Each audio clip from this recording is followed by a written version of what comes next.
চেন্নাইত উলহ মালহেৰে ৰঙালী বিহুৰ উদযাপন।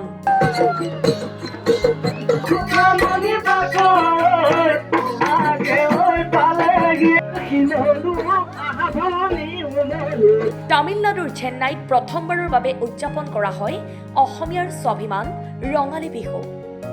অসম শ্ৰমিক আৰু সাংস্কৃতিক সমাজ চেন্নাইৰ উদ্যোগত এডৱাৰ্ড ইলিয়ট বিচত উদযাপন কৰা হয় এই মুকলি বিহুৰ অনুষ্ঠান।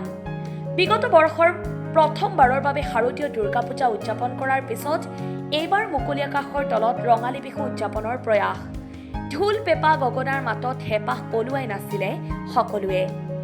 এই মুকলি বিহুত অংশগ্ৰহণ কৰে চেন্নাইত বাস কৰা ভালেসংখ্যক অসমীয়া লোকৰ উপৰিও অন্য ৰাজ্যৰ বহুসংখ্যক লোকে।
পংকজ নাথৰ ৰিপৰ্ট, অসম টাইম।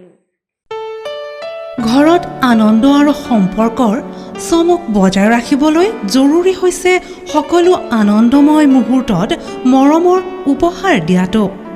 সেইবাবে মধুশ্ৰী জুৱেলাৰ্ছে আনিছে সকলো ৰঙীন ক্ষণৰ বাবে বিশেষ গহনা।